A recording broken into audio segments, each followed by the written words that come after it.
Hello, I'm Paul Cowling, and welcome to this week's Coffee Talk. Before we start, a little bit about Film Independent's mission. It is to champion creative independence in visual storytelling and support a community of artists who embody diversity, innovation, and uniqueness of vision. We're probably best known for the Spirit Awards, which take place the day before the Oscars on the beach. We have just moved our date to April of 2021, so look out for more information on updates there. Membership's open to everyone, so you can find out more at filmindependent.org, and on the socials, Instagram, Twitter, and Facebook, we're at Film Independent. But today we have 5 fantastic, fabulous female filmmakers. I love my alliteration. I'll do my, I will do my intros, and we'll do this in alphabetical order. First up, good friend, she's the director of Advantageous and Half-Life and many, many TV shows, including Agents of S.H.I.E.L.D. and Resident Alien. Great Jennifer Phang is with us. Hey, Jennifer. Hello. Thanks for having me. How you doing? Oh, me? I'm great. Good. Kind of awesome. Good to be here. Nice to have you with us. Happy to talk. Yeah, it's been great to have a chance to get all back in touch during this whole, lockdown, to be honest. Yeah. And next up is, she's the director of Jezebel and shows like Queen Sugar, Sexless, and Chef Julian. Numa Perrier is with us. Hey, Numa.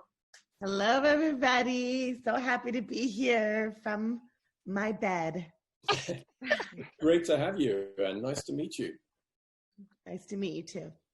Next up, she's an actor, also a writer, can be seen in Orange is the New Black, Fear the Walking Dead, and one of the best X-Men movies, Logan. Elizabeth Rodriguez is here. Hey, Elizabeth. Hello. Hi, thank you for having me. I'm so happy Nice to to meet be you. among Thanks for these being here. amazing people. Look at these faces. Morning Powerhouse. faces. And finally, she is the director and of Justine, and an actress who appeared in Monster-in-Law, Bones, and First Man. Stephanie Turner is with us. Hey, Stephanie. Hi. Thanks for having me. Thanks, Yolanda, for inviting me in. Man, Thank I'm happy you. to have all you here. So yes, for those who have noticed, this amazing quartet of fantastic ladies is not possible without the great help of our good friend Yolonda Ross, who has curated this panel today. You of course know her from The Shy and The Get Down. She's Spirit Award nominated for Stranger Inside for Best Debut Performance, Best Supporting Female for Ghost Sisters, and most recently she can be seen with Rob Morgan in the movie Bull, which just came out on VOD. Yolonda Ross, welcome back. Hey, look, Yolanda. Thank you. Thank you. And thanks for joining us at the meeting in the ladies' room. Yeah, I feel a little bit out of place here. Well, Gang pop in. So We don't the bite. regular Coffee Talk viewers know that the way this works is I'm going to step off this virtual stage for about half an hour, and we'll let our guests chat. And you can all submit questions using the Q&A button at the bottom. I'll come back in about 30 minutes and field some of those questions. But for now, I'll let these ladies take it away. Woo, thank you, Paul. Thank you, Paul. Well, ladies, thank you guys for thank you guys. Thank you, ladies, for coming on. I just wanted to have my peeps on, and this originally started where I was thinking about the whole, COVID and everything and how it's affecting us, women over men. Because like last time I did this, one of these, it was a lot of guys. So I wanted to see what the ladies were dealing with, because some of us have kids, some of us don't, some of us are in different places, we're spread out all over the place. And since that time when I wanted to get us together, cops have gone rogue again, killing Black people. And there's a lot happening where it's now, the cop issue and the racism, I don't want to say it's big. It's big. We know it's deep, and it's getting into our industry as well. I mean, it's in our industry, but we're now talking about it actively. And I think it's something I'd like to talk with you ladies about, because it's something that's affecting us all. I don't know if, well, I guess let's backtrack. How's everybody doing? I'm Oh, good. everybody's doing good. I'm good. Okay. Relatively Good. good. I mean, I'm more inspired than ever, having been a part of witnessing just what I see as a bit of a revolution. And I'm, it's a bit of a, I don't know, I'm weirdly filled with Hope. some hope. Yeah, we discussed this like a couple weeks ago. Yeah, just some hope that there's enough momentum right now for some change we really desperately need. So I'm inspired to just kind of keep pushing. Yeah. That's a good feeling. Yeah, I mean, I think the same thing. I think there's all that's happening right now. People are paying attention in a way.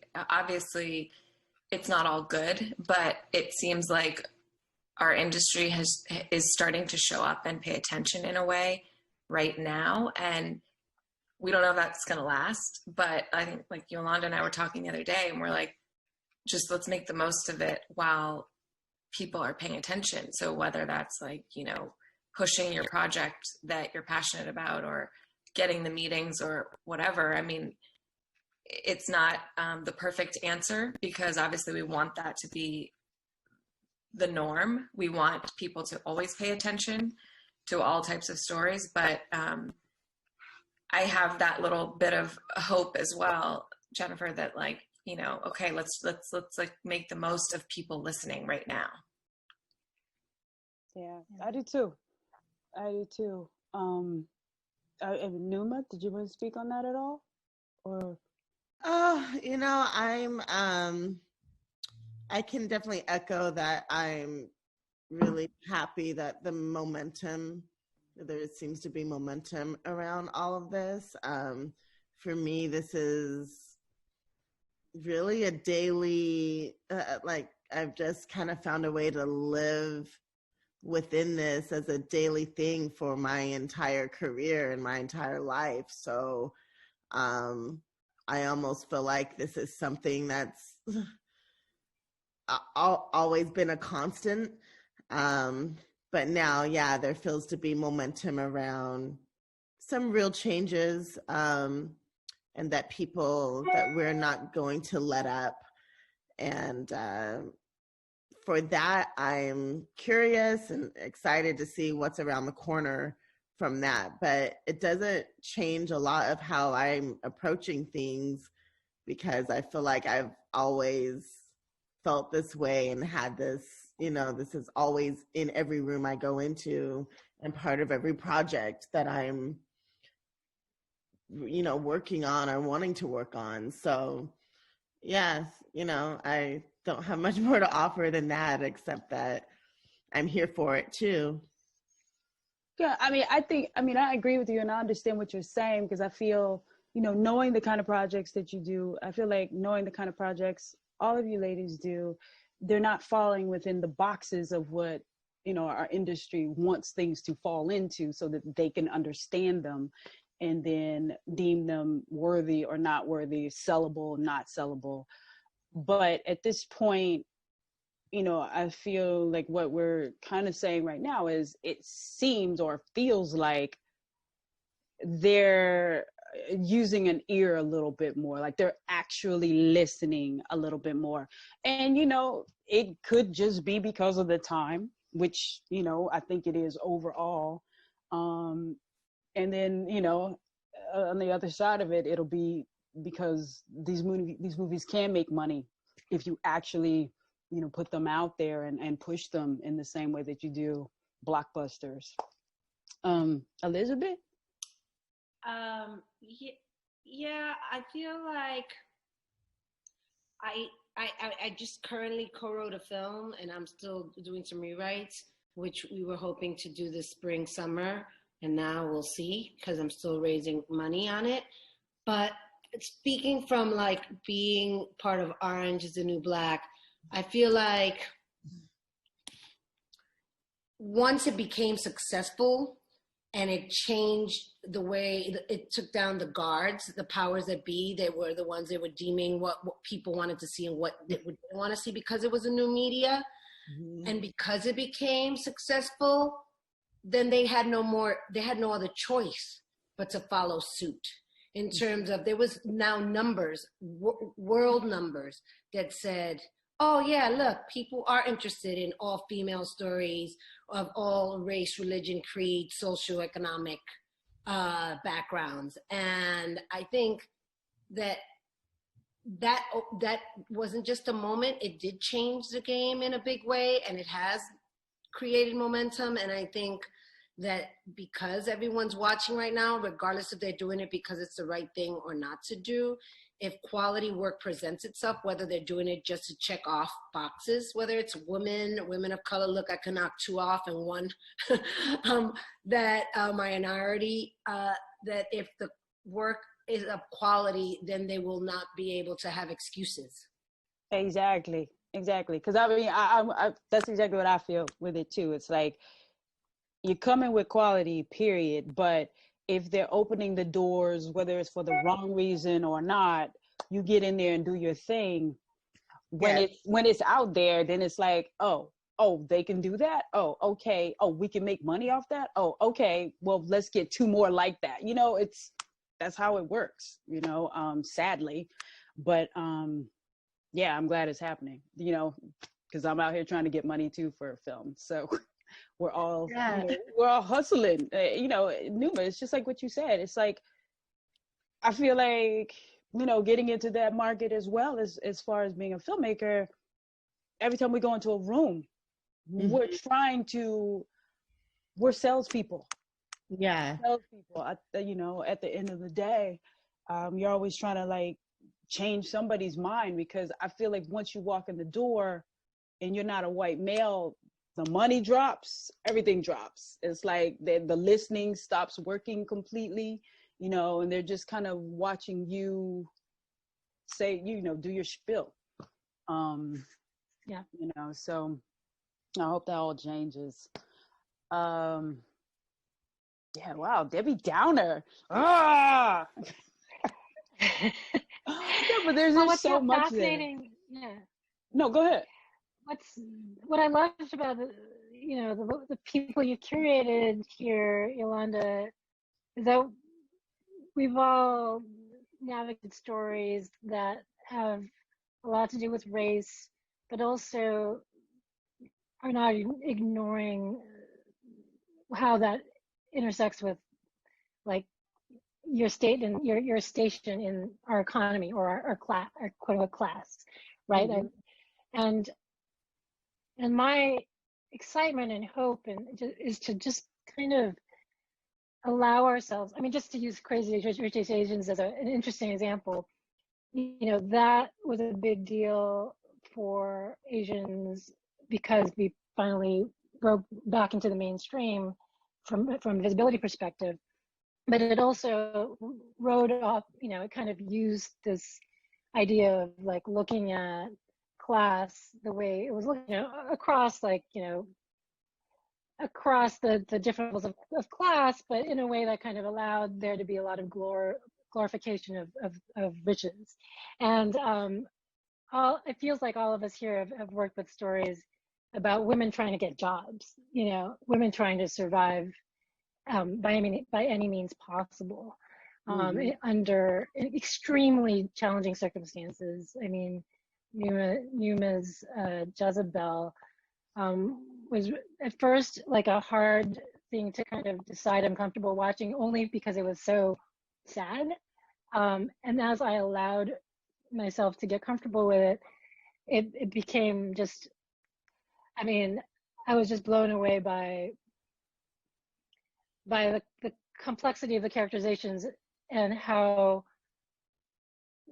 you were grounded in a character who was struggling to find joy even in a challenging, a very challenging line of work. At least the way I see a challenging line of work. And I mean, Numa, am I way off base here? But like, do you want to talk a little bit about how you see your storytelling and like what you want to do with it? Yeah, I'd like to hear that, and also how you went about getting that movie made. You know, as far as financing, because we knock on doors, but a lot of times. Yo, you're frozen. Yo, froze. I heard the question, but I want her to not be frozen. Oh wait, there you go. Okay, cool. Oh, you're back. Well, you know, I am an independent artist. You know, I've always come from the indie space. Everything that I've done has been scrappy, and how, you know, just getting something done however you can get it done. My first short film, we borrowed a camera and we went to Rite Aid and bought a bunch of different color light bulbs and we lit it ourselves, you know. So I come from that background, you know, self-taught, self-made, independent. And that spirit is not just about money, it's about determination, and it's about passion, and it's about resources, and it's about understanding other forms of currency. And all of those things are things that I've just learned from project to project, from each short film to everything that I did in the digital space. And you know, what's interesting about all the web work that I did at Black and Sexy TV was that when one of us would get a meeting, or that company would get a meeting about one of those projects, there was no doubt that people were expecting Black people to walk in the door because we were Black and we were called Black and Sexy TV. Like there was no, you know, so it kind of stripped away that notion, you know, that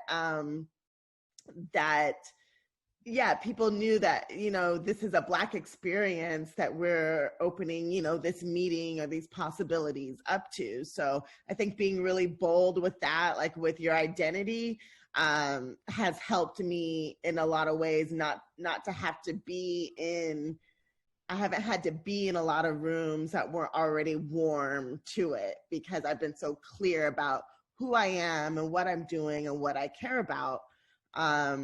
But with Jezebel, all of that sprung out of everything that I learned along the way. Like I learned how to do something on a shoestring, and find the meat of whatever story I want to tell and focus on those things. And I just haven't had a lot of frills in my life. And so Jezebel, because it is a story of my life, and my life has been one without frills, and my learning of filmmaking has been one without frills.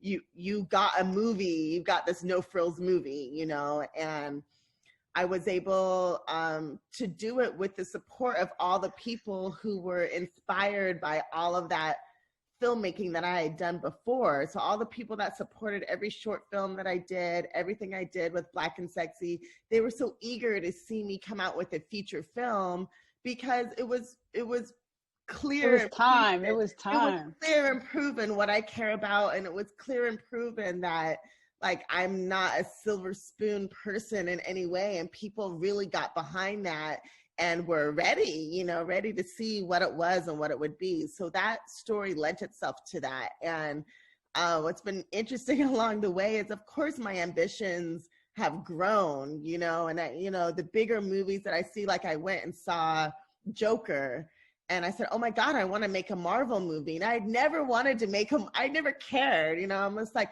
I want to make really great independent movies, make good money. You know, I love beauty. I love luxury. I want that in my life. But my ambitions grew after I expanded into, you know, making a feature film. But every step of the way was scrappy. Every step of the way was leaning on the people that had supported me, from some of them from my very first short film that I made, which was with Rite Aid light bulbs, you know, and I've just always done my best to stay really, I don't know why there's noise in my house that just shouldn't be. you know. Well, because you're scrappy. You guys are gonna see the other side of Numa. I've said it like 3 times. But yeah, so everything I do has been that way. So I've always stayed really connected to my audience, even when they were really small. It was just a few people that knew about what I was doing.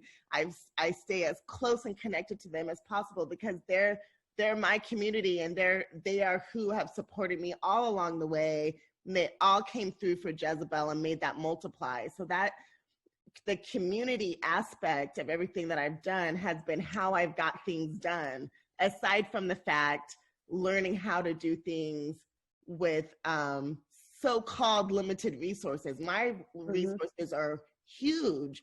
I just look at different things as currency than other people may look at as currency. And did you have any difficulty at all or feel any kind of way with acting and directing yourself? Oh, no, I loved it. I'm like Spike Lee and Ben Affleck and all of those men do it all the time. They don't get me started. Star and everything. And Stephanie, I want you to speak on that too. No, and that's what I want to go over. You are glorious in your movie, you know, and Yolanda, you're glorious in your movie. You know? Thank you. But I'll just say this, that walking into those doors with, writing and directing, it's like, as the actor, and that's your day job, and this is just my feeling, we know how to do that. We do that every day. That's our bread and butter. With directing yourself, and a lot of us, I feel, as actresses, don't get to do the parts that we know we can. So if nobody's writing them for us and we write them, why would you not be able to fulfill that better than anybody? Because that's come across to me a few times. Well, she can either act or direct. She can't do both. But like you said, Bing can do it, Spike can do it, Clint Eastwood can do it. And even if you can't do it, they're doing it anyways. And that's the point. It's like, even if, it's not the perfect thing, who cares? It's like, Spike Lee isn't perfect as an actor in all of his films, but he had that desire to express himself in that way when he felt like it, and he did. And I look at myself the same way. I'm like, when I feel like it, I may not be in every movie that I direct, but if I want to be, who says I can't be? Like, why not? Yeah. And when I was playing my sister, that was a dream role for me. So I definitely wasn't gonna let that one pass me by. But I want to yes, Stephanie. We want to get Stephanie too. Well, yeah, I was just gonna say, when I first wrote the script for Justine, and I did not intend to direct it. So for the first few years that I tried to get it made, I was looking to attach a director. And I just had it in my mind, I wanted to write a role that I wanted to play. Like you said, Yolanda, we don't get to play these complicated roles. I'm auditioning for guest stars, I'm auditioning for this or whatever, but I wanted to play a really complex lead role. And so I wrote it, and I did not intend to direct. I was trying to get someone else to produce the movie for me or with me, trying to get people excited about it, and never brought up directing at this point.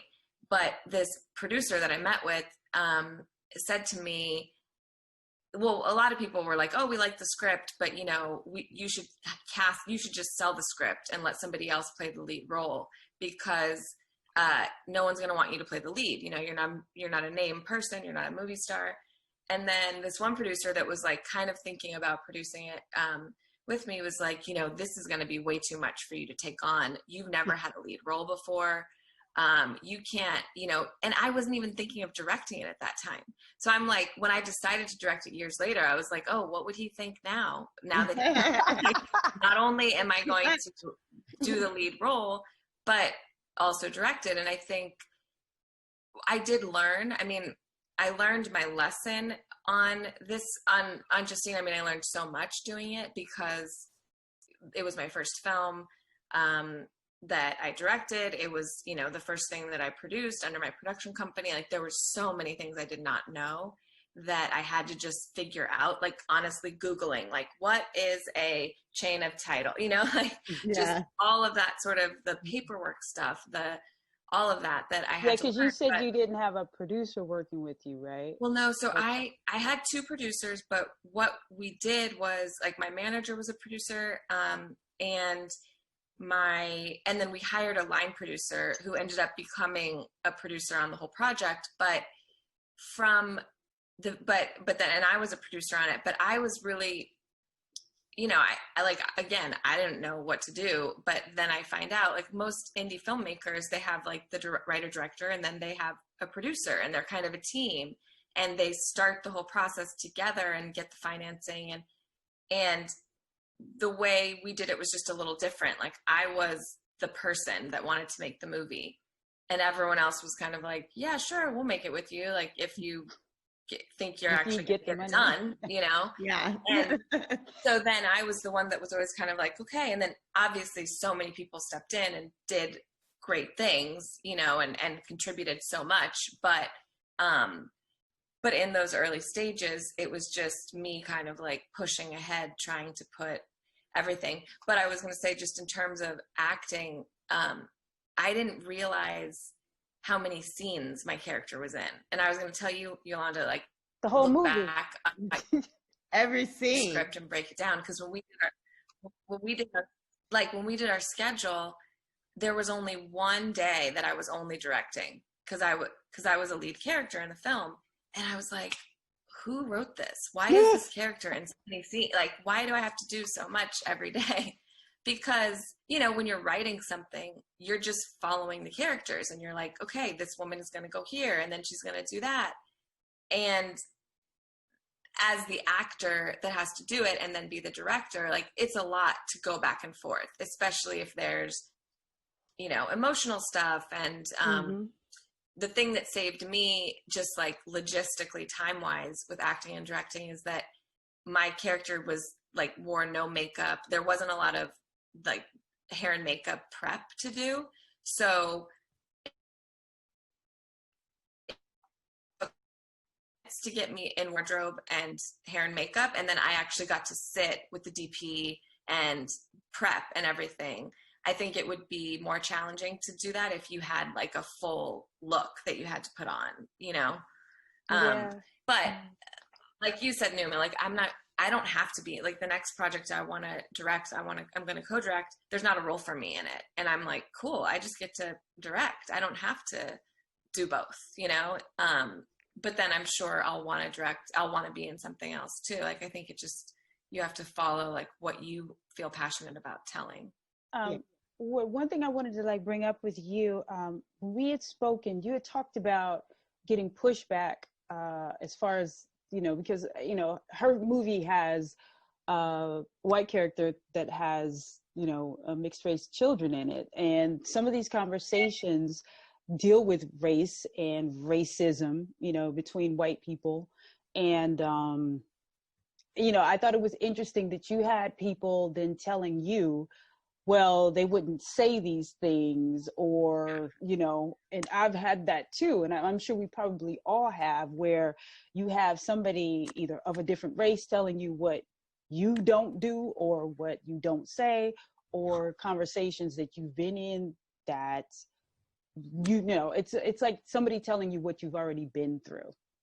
Yeah. I mean, I had people, because there are like racial slurs used in our film. There's there's racism. There are people saying different things and different comments and dialogue in the film that, and in the script, when I was kind of taking it to producers, taking it to people, and it was only ever white people that said this to me. But they're like, oh no, they wouldn't say this. I mean, why are these people even racist? Like, why? You haven't explained why they're racist.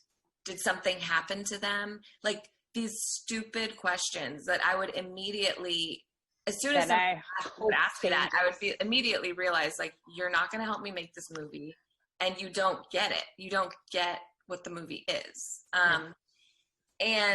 And people, the movie takes place in present day, like Southern California, and it's wealthy, upper class, like educated people that are saying these things. And some people that read the script would say, like, people don't say these things. Like, this isn't the Deep South. This isn't Alabama, or this isn't whatever. And it's everywhere. I can't begin to explain, like, if that's where we're starting in this conversation, like, I can't begin to explain to you the thing that I'm trying to tell, you know, and the subtlety, and not even subtle, but just like the one thing that I wanted to talk about in the film was what white people say to white people when there are only white people around. Mm-hmm. And it's something that I don't think is talked about enough, or I haven't seen, like, you know, and just to bring attention to it, because I think, and, you know, in what's happening right now, like, that's our responsibility. Like, if you're somebody who says, like, I don't believe in this, or I support this cause and I'm not racist, then, like, anytime somebody says something that is derogatory, like, you need to call them out. You don't have to be aggressive, but you need to say, like, don't say that around me, or that's not appropriate, or however you want to handle it. Yeah. Can I speak on that? Yeah. That's really great. I wanted to say, Stephanie, I can't wait to see your films, all of you. But that thing where someone immediately says that, you're like, you can't even speak to them, because it's like, I can't even deal with you in the level of denial that you exist in. Right. So how could you have a conversation with someone that's living in that? Right. Immediately, right? It's like different languages. It's like, if you don't start with something on the tree that's willing to learn and grow and love, then it's just gonna die off that tree, and you just have to look at the rest of the things. But in terms of, like, those conversations and having those conversations, you know, everything that's happened in the last 2 and 3 weeks, that is not new, right? It's never been new. Whatever we go through as women, we just don't even know it, because we're just living it. It's the same thing as being brown or even being black, where you're just living it. You don't step outside of yourself to go, oh, all of this stuff. You're just handling things as they come. It's your reality. And so there's been a lot of conversations. I'm with a theater company in New York recently about, and it's gotten really uncomfortable, and it's really good uncomfortableness of, like, getting, It's a good talk at the blind spots that we all have, and each individual experience. That still doesn't mean that there's not space for racism, whether you're aware of it or not. But speaking on to what you're saying, Stephanie, is I woke up a couple of weeks ago, that Saturday morning after Floyd was murdered, and I watched the news that Friday for 15 minutes, and I turned it off, and I had a full out emotional, like, gagging, like, it was violent convulsions. I washed my face, 15 minutes later went to bed, and the first thing that came to my mind when I woke up while I was making coffee was, it's unacceptable. It's the difference between not being racist and being anti-racism. That is such an active thing. And I woke up, and that's the first thing that I thought. This voice in my mind that is my truth was like, I cannot let anyone ever get away with anything, regardless of who they are. And I've experienced a lot of loss in my life. And I was like, I'm willing to experience more, but I have to stand for this, like, fully, with whomever it is in my life. Not, oh, they don't know any better. And it was just that, like, sorry, it's not okay. And you need to say that you can't either A, be in my life, or you can't say when you're around me, whatever that is. But it's such a great thing that you just said, because I'm so living that right now. And it's this new awareness of, like, taking action, not just being like, I'm not racist, but fully becoming active in not, you know, in anti-racism. Yeah, I think that's what do we think? Go ahead. Well, I was just going to ask, you know, I mean, it's something maybe we tried it a little bit also, Yolanda, a couple of weeks ago, but how as we move forward, I mean, what I'll say is that my experience, having been in environments that are only marginally diverse, is that there has definitely been moments when I've really spoken up and felt a little bit punished for it. in microaggressive ways, or just generally, because the moment that you start just even hinting that there's something that needs to be in some way corrected or elevated, there is this sudden like tension and you know, with everybody that you're working with, and everyone has to figure out where to kind of situate themselves depending on the hierarchy of the environment, whether it's whether it's a television production or a film production. And you know, I'm excited. The other reason I'm really excited and hopeful is because of this momentum, that the volume of that awareness has gone up to 12, you know, and we are able to say, okay, I'm speaking out now, and give everyone a chance to kind of heal and also correct themselves and grow. So how do we all feel about, you know, moving into our workspaces next, and being able to stand together, or even if we're the only person who is speaking to an issue in the moment, how do we feel about our comfort level now? The one thing I will say is, just having kind of participated in a union meeting with the Women's Steering Committee for the DGA, is the notion of kind of amplifying other voices, most especially when a woman of color or a person of color speaks, having other people within that, just making sure that they're heard by double downing on what they've said, and kind of saying, I like what that person said, I want to make sure we're talking about what that person just said, which I think is just such an inspiring tool that I'm really excited about using moving forward. But yeah, I'd love to hear more on that from everyone else as to how you hope to move forward, you know, in your professions. Anybody? I hope that it'll be that simple, that everyone will realize that this is what's happening, and they're going to have to handle their own discomfort. And if we need to talk about discomfort, we talk about discomfort. But it is now, it's like when you get a truth, there's no turning back from that truth. It is now in our consciousness, and so in our awareness. And so I don't see how there is a going back, whether it's in a room or not, right? Because now, even in hierarchy, I think there has to be some sort of being careful with that hierarchy speaking or coming across as white fragility or whatever that may be. Do you know? Yeah, well, I feel. Oh, no, go ahead.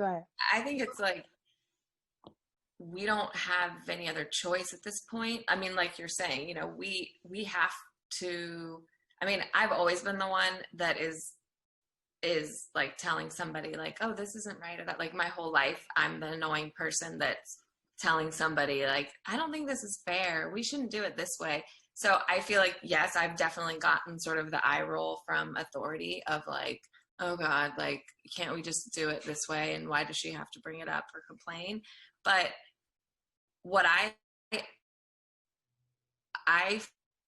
like, you know, certain examples from the film that were like real examples of things that people had said, or you know, different things people have said to me over the years that like I remember I worked at a bar restaurant when I was in my early 20s in Hollywood, and this white bartender who's like from Boston or something used the N-word talking about customers, came in just casually, like said it to me. We were working the same shift, and as a joke, I don't know what he was saying, but like, you know, referenced people that came in using the N-word. And I said, please don't use that word in front of me. And I just like walked back to my station and kept my work. And he was embarrassed. Like, I think that the thing that we have on our side is like being in those situations. And when something like that happens, whether it's like discrimination or someone saying like, oh, weird, any little comments like that, you know, that are kind of like microaggression, you know, subtle things that, you know, don't need to be blown out of proportion or whatever people say, like just addressing it like very calmly and simply and saying like, you know, please don't say things like that, or I don't think that's appropriate. Like, there's not too many women. There's not, you know, like just in a very simple way that like sort of shames the people into realizing that that's not going to just like go unnoticed anymore. You know, it's not like, I just think like the more of those little type of comments that I think are easy to let slide, the more of those that we can address in conversation without making a big thing. Like, I'm going to file a report. Obviously, if you need to file a report, file a report. But like, just the comments, like the more that we call those out, the more that those people who say them will realize that it's not okay. And they'll think about it and say like, okay, people aren't tolerating like my jokes that are not, you know, and I don't know, that's my sort of theory of like getting rid of some of it. Standing in your own truth and simply just saying that, please don't say that. I think, right, there's something about that without having to necessarily make it bigger unless you need to make it bigger. Right. And just keep it moving. Yeah. Do you guys feel in a situation of, say, with our work, when we are then either talking to, say, you know, agents or managers or, you know, people that could get us work, that kind of stuff, when there is sometimes a kind of, I don't know, I don't want to say patronage, but like when you can tell that people aren't getting what it is you're saying, or they're sometimes coming across where they know more about you than you know more about you. You really just, okay, see, you know what I'm talking about. And Jennifer, I know you know what I'm talking about. Oh, we all know what I'm saying right now. But when you have others telling you how you should be, or how you should function, or what you can and can't do, or should and shouldn't do you guys feel like there's more power right now, that you have more power to say, well, you know, no, like, this is what we do, this is what I do as a Black woman. I'm not sure when you became a Black woman, but I am one, and we do this, you know, we do, because, you know, I feel like my balls are growing right now, and I just like, I don't care right about now, you know, somebody white stood on somebody's neck for 8 minutes and 46 seconds. So I don't think that's right. So I don't think you should be telling me what I do or how I am. I think you should just say just that. I'm a Black woman. And when did you become a Black woman? Or let me know. I love it. Let me know when you turn around and become a Black woman, and then we can have this conversation. Otherwise, I'm gonna ignore what you just said. Yeah, and just be smiley about it. Of course. Yeah. Always with a smile. Are you ready for some questions? Oh, I guess so. Sure. Yeah. Yeah, we're ready. For anyone tuning in, feel free to submit questions using the Q&A button at the bottom. Question here from Jeremy for the directors in the room. Can you talk about your casting process for your first films, and specifically Numa, as someone who prides yourself on the scrappiness of your filmmaking style? How does that affect your casting? Oh, I love casting. Casting is like one of my favorite parts of the process. And I feel like I'm always in a process of casting. I'm always scouting. I'm looking at everybody, even people who aren't actors, you know, who aren't, you know, professionally acting. I'm like, you're an actor, aren't you? You know, and then I won't stop until they finally admit that they did a play in the 5th grade or whatever. I'm like, I knew it. And then, you know, I love, I'm just always seeking new talent for possible things that I haven't even wrote yet, but I'm always looking at who could be interesting, who I want to put the camera on, or who I want to know more about or see them express themselves. And so I kind of pride myself on that. And I watch short films, and I used to go to the theater, but I just watch people in general, and then people that are, you know, acting and, you know, training. A lot of my cast from Jezebel were people from my own acting class that I had worked side by side with. I knew that we'd have a good shorthand together because we came from the same approach to the work. So a good amount of them were either from my acting class, who I'd known over the years, or from prior work that I had done or seen them in short films. The lead of our film, Tiffany Tennille, I saw her in a short film when I was doing my usual like short film watching, and I knew immediately that she would play Jezebel. And I've just trained my ear and my nose and my eye and my heart for that. You know, I can just feel it, and I am always looking. So I think my advice around casting would just be to always be doing something, you know, I don't care if you're, you know, have a monologue that you love and put it on YouTube. Just be getting your stuff out there, putting your stuff on Instagram or TikTok. You know, now I'm scouting on TikTok for people, you know. So I'm kind of like a manager in that way, like inside of everything else that I do.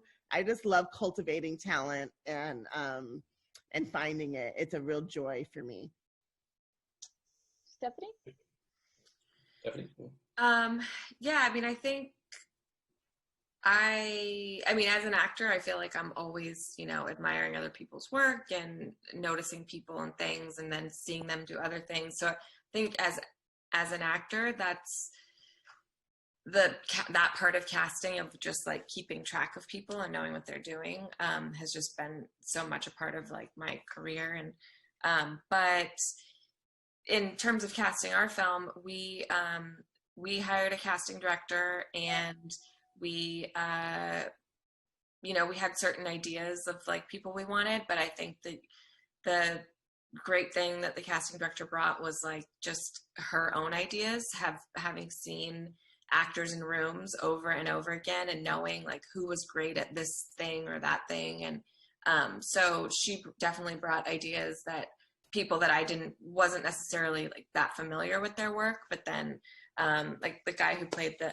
Justine's dad in our film, like Josh Stamberg, he's somebody who's like face I recognize, but I didn't think of him right away when I was writing the role or looking to cast the role. And then right when I saw him, I was like, oh yeah, he's this guy.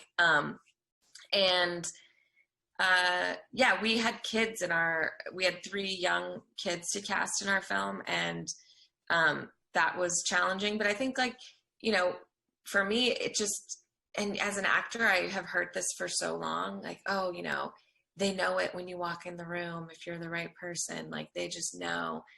And that there's, in some ways that's comforting, because as actors, like we prepare and we work so hard, and like there is an element of it that is just not in our control, right? Like I think the other side, the directors, the producers, like they do have an idea of who that person's going to be. And some of that is just in our DNA, like regardless of the performance that we give. And then some of it is performance based, like the little boy that's in our film. It was a little tricky to find his role, because it's a young age, and he was like to play 7 years old, and he's kind of quirky and funny and like sings a Billie Holiday song, and just we wanted somebody who could really like have the confidence and the self-awareness at 7 years old to do that and to own it. And not a lot of boys that we were seeing in the room really had that. And then Ravi, who we ended up casting, was based in New York and submitted a tape. And it was like immediately when we saw, like he just had this like sparkle and this thing in his eye that reminded me of the character.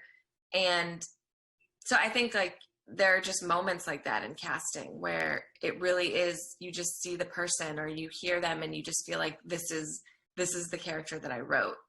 And yeah, so that was kind of our experience with the movie. Cool. Jennifer?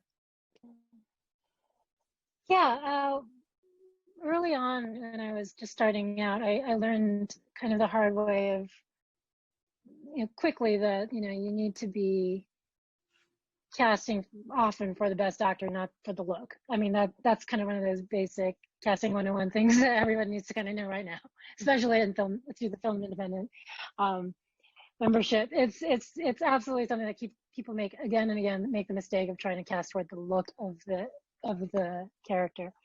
But what, and then that ends up being a bigger and bigger challenge as you go through your process. I've had a particularly unique casting experience throughout all the works that I've done, because both of my indie films were predominantly Asian casts, or Asian American casts. So for my first film, Half-Life, we needed a young man, a 8-year-old boy, 8 to 10-year-old boy who was a mixed race Asian and basically Eurasian, or a mixed race young man. And we used casting director to find him, but it was really like the moment we found him, it was a miracle. It was like not happening. It was not going to ever happen. And then it happened. And I was like, there has to be this guy out there. There has to be. I know that. And one of the challenges that, not to stereotype in any way, but just in my experience, when I was coming up as a filmmaker, there just weren't a lot of young Asian actors, especially who were kids, or who had a lot of experience, because it just wasn't encouraged inside our community because of the instability that comes with a career. And also because if we come from a kind of more of an immigrant background, it's just a lot of questions, and you kind of just opt in towards the safest possible career. Thankfully now I think that's evolving for all sorts of reasons. There is more stability in our first, second, third generations of Asian Americans.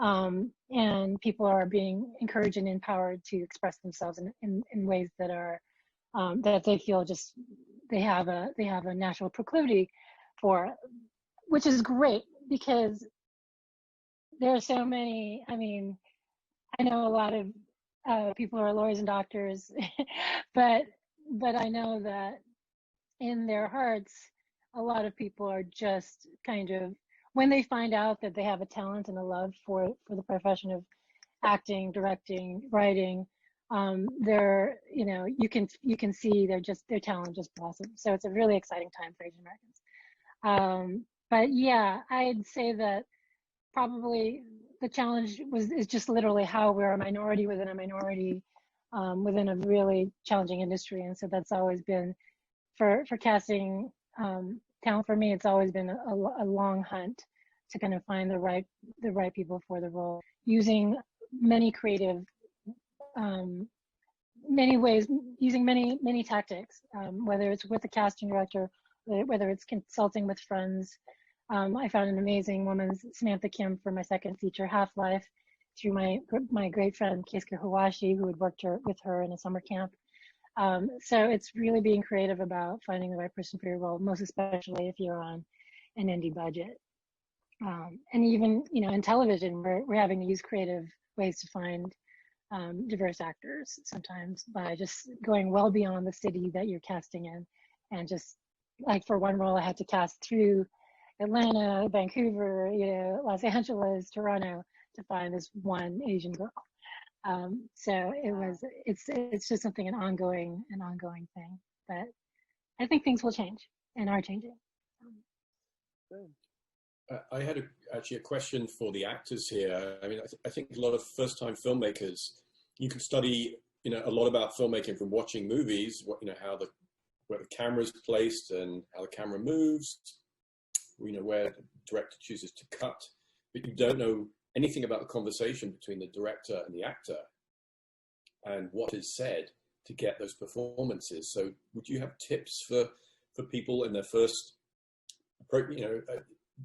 working on their first movie, like do's and don'ts when talking to actors on set for the first timers? Oh, Actors, I have so many don'ts. I think a really good director, there's such a thing as an actor's director. So I think often actors that have studied make really good directors, because they know how to speak to actors from a language of acting. I think, but it's not across the board. So you have to really be open to taking in who your cast is and finding different languages and knowing their nuances, or what they understand and what they don't. They don't all speak the same acting language. And so to get what you want, I think you have to be able to be versatile and speak to them differently, but ultimately never give them an end result of what it is that you're looking for. I.e., like, can you cry on this line? And also I've seen, I've worked with a lot of directors on television. I call some directors a director with a lowercase d. Also, sometimes actors that are becoming directors like to act out the scene. Which is also really incredibly annoying and infuriating in a way where they're not even good at what they're doing. And so that just, just sort of like, it just weighs on your patience. So I think it's about knowing each individual that you're working with, knowing how they work and trying to find a common language through an acting in terms of speaking to them, whether it's sometimes asking them what is it that, being open to their questions and working with them in the process if they need it, and giving them space also. Because ultimately, you already casted them, right? So there's something about that they speak of. They say that directing is 90% casting? Yeah. 80% casting. So they're already more than halfway where you want them. So it's about finding nuances. Directors there, for me, is to lift what I can't see, to take me from where I am, because I can't. Funny, yes. Because I'm not objective. I can't be objective, right? And so oftentimes if you're working with actors that have great instincts, you can let them do their thing and then mark what's really great that they're doing and find ways to nuance the things and get clearer on moments within what their performance of a scene. Oh, Guide us. I love guide everything you us. just said. You just made me so happy hearing that. Yeah. Well, I agree with her. I mean, I feel it's guiding the actor. Like you said, actors with instinct will do what they do because we come prepared. And then, guiding us to, if you want a little more of this or you want it to go over here, fine tuning what it is you're looking for as a director. And know your adjectives. Oh, right. Use Your adjectives. adjectives. A good quote. Were there more questions? I don't know if Stephanie had anything to add to this. Oh, yeah. I mean, I think I know just from working on projects and, episodic stuff where it was a director who was also an actor, it's just an easier conversation, I think, when they're talking to you, or maybe an understanding or something. I think that, but everything basically that you guys said, I think it's just finding the way to communicate with that person, with that individual, and how sort of getting an idea of how they are approaching things if they have questions, and then letting them do their thing and trusting that you cast them for a reason and that they know what to do. Should directors take an acting class? I think yes. Yeah, I think you should really understand what we do. Yeah. You really do. I mean, there's Judith Weston, who's a teacher. I think she teaches one-on-one now. She used to teach a class that was acting for directors, that had both actors and directors in it. But she wrote a book on how to talk to actors, basically how to direct actors. So I think there are a lot of great resources out there, but sitting in on an acting class, or it at least gives, I think, some perspective on how to talk to, like, the language that actors speak. Yeah. We have a question here from There are so many different kinds of. Sorry, Jennifer, go ahead. Sorry. Oh, no worries. Yeah, because there are different styles, different methods.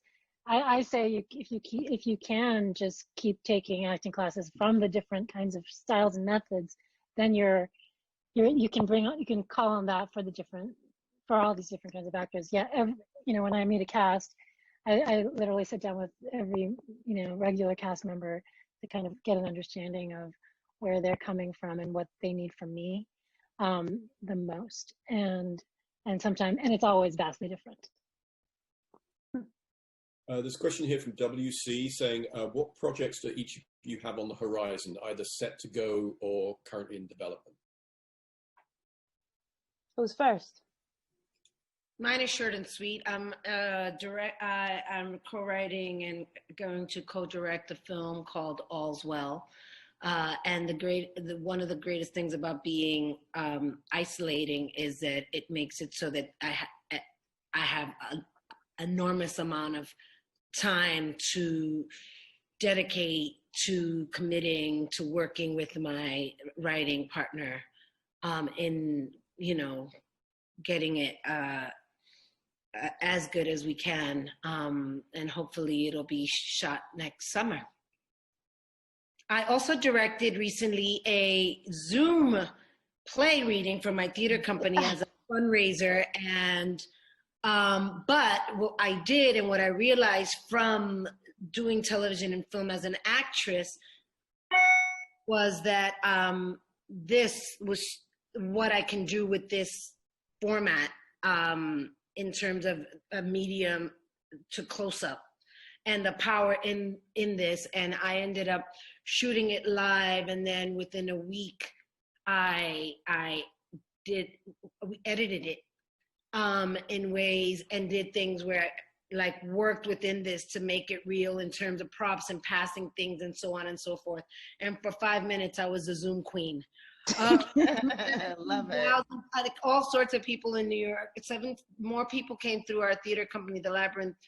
It was only up for 48 hours. 17,000 people went through and watched it within those 48 hours, and we raised a bunch of money. And it was just all happening in real time, learning in rehearsal what you can do, what the challenges were. And it was quite challenging, but because I was working with all these actors that I knew in my company that are top notch, I threw so much at them at once, and they just rose to the occasion.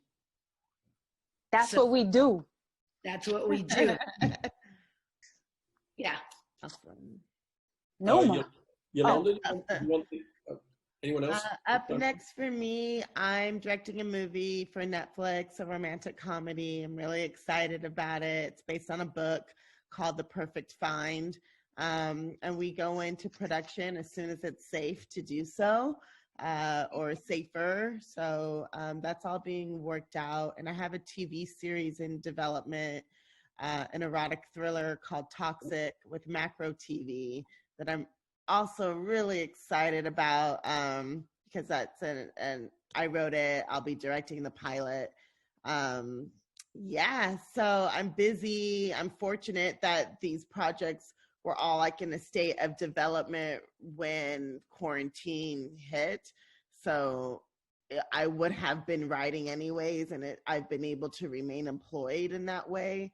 So I just feel really fortunate for that. And as far as moving into production, it kind of all depends on the state of the world and when it's, when it's as safe as can be for us to move forward. And that's been a whole other conversation of how and when. And I really feel like a lot of it is being rushed right now, and it makes me uncomfortable, actually. But I also understand, the need. I can't wait just listening to you talk, Elizabeth, about how you want, how you like directors to talk to you. I just want to be directing, and I want to be on set so bad, and set is my favorite place to be, but to know that like set is not a safe place to be right now, and everyone's trying to kind of force it to be. I have very mixed feelings about that, but I do really want to get back to work, and I'm just I guess thankful that I'm able to still write and develop and keep my lights on, keep my kid fed during this time. And I really don't know what it looks like going forward, but those are things that are in the pipeline for me. What does an erotic thriller look like in a post-pandemic world? Good question. Well, I think anything is any project that we do, we work in such an intimate way, even if you're not playing a lover. There's still so much intimacy in everything we do, especially behind the scenes. Everyone is so close together, and so like I'm not a director that likes to stay in the little village. When I say cut, I run into the scene to go be with my actors, and go talk to them. So I'm like, okay, now I'm gonna have to be like on a walkie, very far away. I'm not gonna be able to get in there close with them and I might not be able to pull an actor to the side because I don't always like to give a note in front of other people. Things like that I'm really thinking about. But as far as something like in the space of erotica, where you're definitely gonna be close together at times, I actually don't think that it's going to be that much different, because it's still about being able to pass something just through talking and not being able to cover your face and things like that. So I don't know what it looks like. I'm not letting that really hold me back in the writing, because in life we're still finding ways to be intimate. And some of that is virtually and some of that is not. So it's not holding back my writing, but I really don't know what it will look like in terms of how we capture that type of intimacy. I'm with you on that, because I feel, well, like my next thing is getting this feature off the ground, which my feature Scenes from Our Marriage that I'm developing and going after financing for now, which Numa is in. But there is intimacy within it, and I've never thought of taking it out because it just seems fake. I feel that, because this whole thing brings up a whole bunch of issues as far as budgets changing, because have to have people that will be testing people as part of your crew. Extra like food, like catering, everything is different. Everything's going to be different moving forward.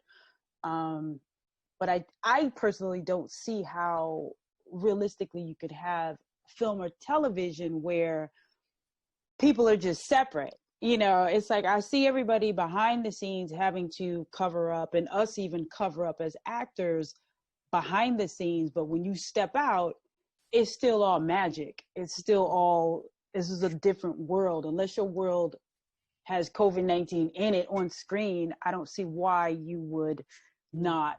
We should be locked down in some way so that we're not spreading things to other people. So, well, I will say this is interesting about my film Jezebel is we were able to create, quite an erotic tension without there being two lovers in a room at all, because she's, a webcam girl. Like that would have been the perfect COVID shoot, actually, because there's so much erotica there and she's just alone in a room. You're not even seeing the other person that she's dealing with.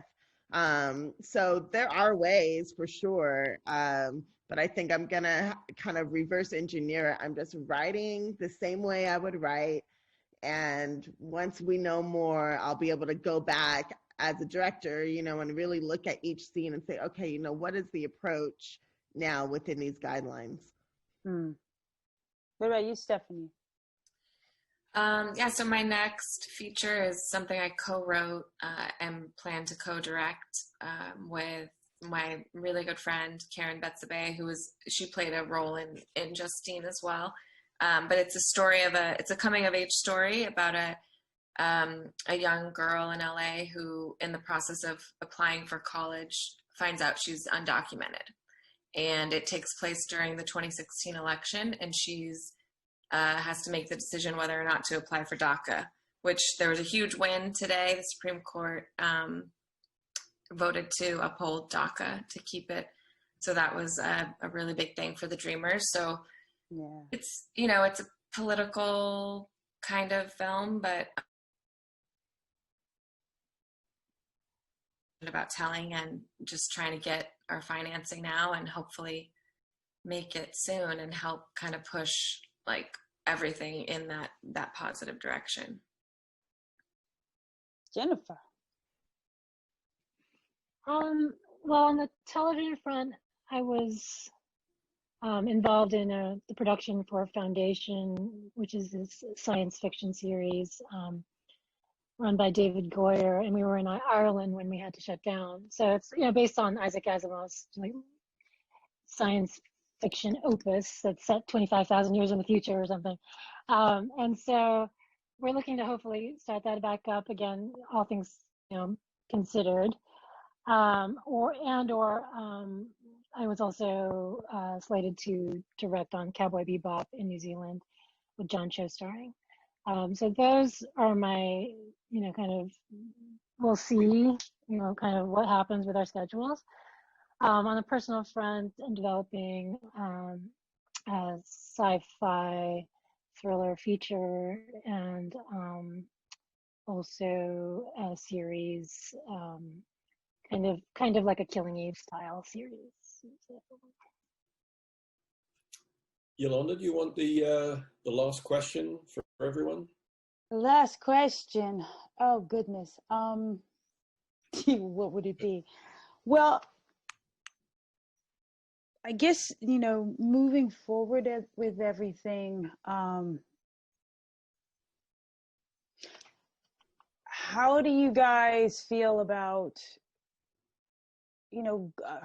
I don't know, I guess more or less like, where do you see things going future-wise? Like with, say women's films, women of color, like, just overall in film, because right now things are TV, everything's kind of streaming.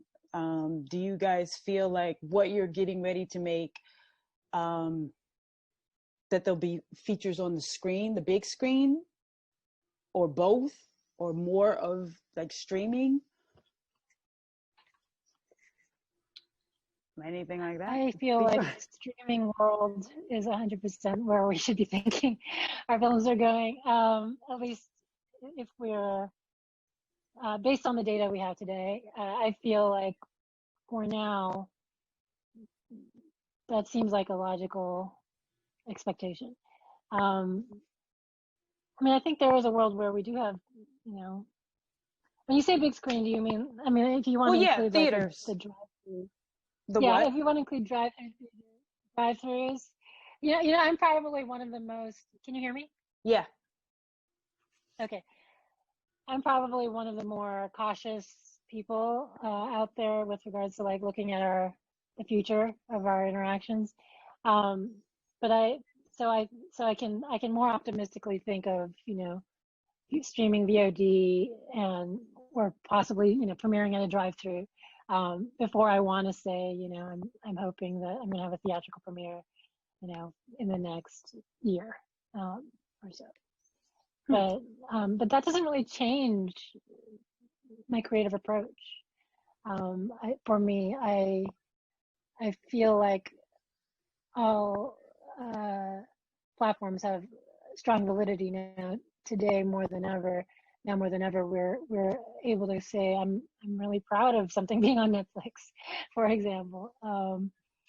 So that's how I see it. Does that kind of answer what we're talking about?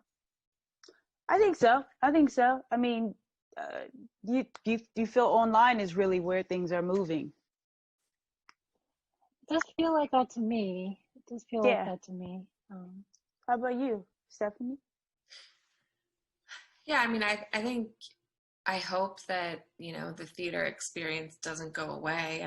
I hope that, like all of us do, like, going to a movie theater and the excitement of seeing a film in that format. I hope that it doesn't go away, like that COVID doesn't shut down all of the small sort of art house theaters that we've been able to, that I know I've been able to find, like these small films that have meant so much to me, like, the ones that don't get talked about or haven't historically gotten talked about by like mainstream media. But I do think in terms of as like a creator, I know that just like the fulfillment of writing something, of making it, and of sharing it, that is the core of like what it's about for me. And I think that maybe before I did all of that, I would maybe think, oh, I want my movie to premiere at a movie theater. I want to have this big theatrical release, or that's my dream. But I think after going through it, I've realized like you want to share the story that you want to tell. And doing that at a festival was so fulfilling, like doing that at festivals, seeing audiences see it, sharing it. And then like, I mean, we all have, you know, stuff on Netflix, so we can say like, I don't know if you guys agree, but just being able to tell people, yeah, I made this movie and you can watch it on Netflix, and having it be so accessible to so many people Worldwide. pretty amazing thing. And I would love to have, you know, my next project be on Netflix, or one of the streamers that can, you know, reach so many different people. Sorry, my kids. I mean, again, like, why can't I have an hour? Little terrorists. I know. Yeah. Numa. I'm a digital native. I love streaming. I've always loved streaming. I think streaming's been here, and now this has just accentuated it more. I also love the theatrical experience. I think there will be a return to the theater. I think it's going to be a robust return, but it can't be forced, and it's not coming anytime soon. But it will happen, and I think that it will coincide with really great ways that I believe in, like great streaming experiences. You know, just because something is streaming doesn't mean, you know, that it lacks experience or lacks excitement, or that it lacks, you know, community and expansion and all of those things. I've always found the streaming space to be incredibly exciting. So, so for me, like I am, you know, one of the people that really rally for that and rally for ways to have those two ways of enjoying films coincide with each other. I am like a real advocate for that, because I think that there's so many people that we miss in the theatrical only experience. There's so many people that get missed, and I don't want to miss those people. So I'm excited for that. But I think that it's, for me, it's like I've always felt that way. So this is just amplifying that and kind of forcing the hand.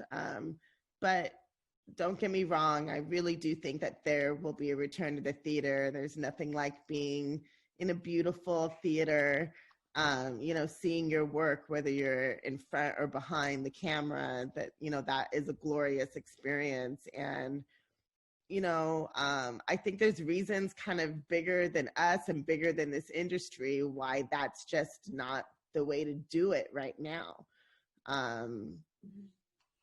But it'll circle back. Elizabeth? I agree with everything you guys are saying. There's not much more I want to say. I think that everyone has that dream of seeing your, you know, your work on a screen, big screen. I, funnily enough, bought it, the small, like the streaming and the computer, and even though so much of the work I've done in the last 10 years has been on that, and my visibility comes from that. But I agree that it's such a small, it'd be, you know, the films I know that have become independent, out of even the independent films that have been brought to theaters, it's such a limited time. There's such a limited amount of art house theaters that I think having a streaming platform is a huge opportunity for films to have a life beyond, even if they do open in independent houses, particularly independent films, and I'm all for it.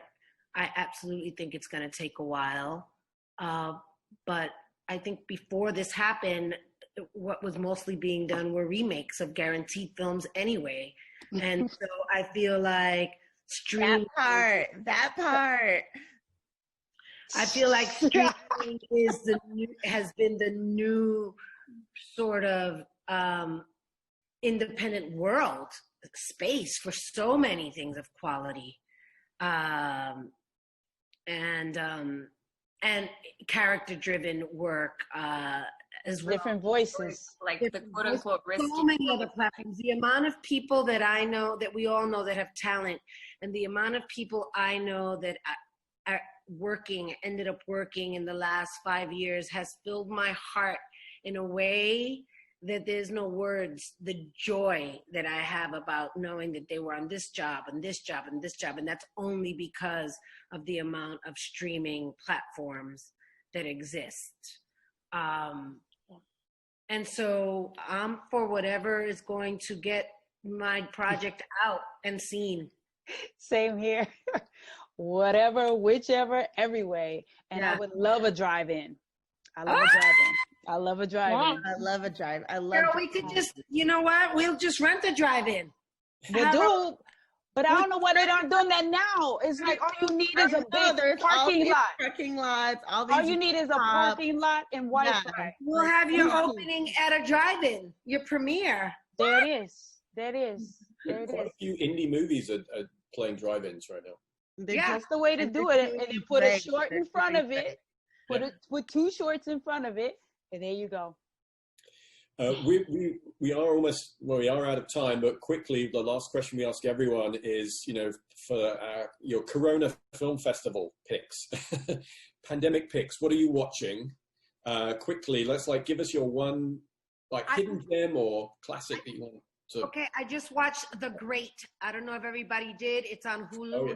Oh, I heard it was so. Oh my God, you guys! Okay, I'm gonna watch it. I'm writing it down. Okay. The Great. What is it? Okay. The Great on Hulu. It is extraordinary. Okay. Yeah, it's about Catherine the Great of Russia, right? Yes, and it's made by the same people that did The Favorite. It's shot in the same castle. It is absurdist. It is violent and misogynistic and so many things that are and rude. Oh, so rude. But so good, you guys. Can't wait. No, Numa? Oh, I rewatched all the seasons of Mad Men. I just finished. I watched every single episode, and it was so crazy how parallel it was to everything that's going on now. Was exactly what I watched with Donald Draper and Friends. Yeah, it was a great watch. That's funny. That's Stephanie. I don't know, I can't remember anything, but last night I just watched the season finale of Insecure, which I won't say anything, but and I just watched the Circus of Books documentary on Netflix, which if you're I lived in West Hollywood for 15 years, right down the street from the bookstore, and it's really it's a really cool documentary, an interesting story. Jennifer. We just went through this in my online poker club that I participate in, and my controversial answer is Devs, which is Alex Garland's series. Alex did Ex Machina. But what's great about it, in addition to it being just kind of a whole kind of future world building that is kind of super unique and has an amazing look to it. It also stars Sonoya Mizuno. I don't know how to pronounce her name. Sorry. So sorry, Sonoya. But she's an Asian American or an Asian face, and she's the star of the show. And Nick Offerman also the star of the show. And I highly recommend it for anyone who really likes Alex Garland's work. I love that show too. Yeah. Yolanda? It's fantastic.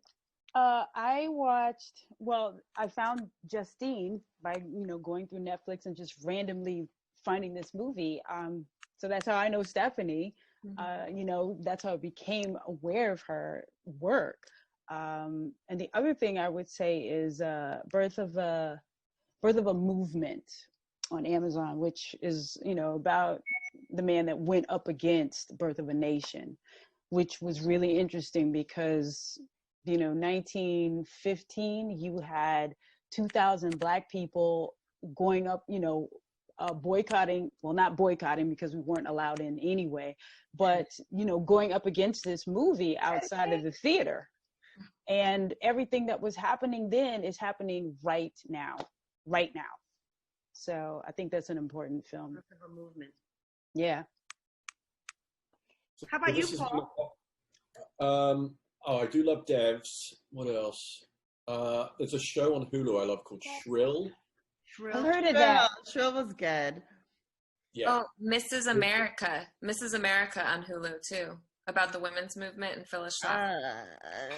Oh, no. Yeah, I didn't get Shirley Chisholm. Discuss. No. Well, that's a conversation. Okay. Yeah. Oh my God, let's have another one about this. And last night I watched a crazy animated movie I'm a big fan of called A Town Called Panic. It's a Belgian film. It's on Amazon right now. Oh, cool. Town Called Panic. It is completely nuts. I like nuts. Bonkers, yeah. Did anybody see 000? It's on my list. 000. Y'all watch it. It's international. It's amazing. It's amazing. It's amazing. That's all I'm going to say. I'll say it 3 times. It's amazing. It's amazing. It's amazing. Got it. All right, y'all. So yeah, All right, y'all. Thank you. This has been a coffee talk with Thank Film you. Independent. Check us out at filmindependent.org. But I want to thank our fantastic group of ladies here: Jennifer Phang, Numa Perrier, Elizabeth Rodriguez, Stephanie Turner, and our fantastic moderator, host, and curator, Yolonda Ross. Thank you all. Bye. Thanks, guys. Great meeting you. Bye.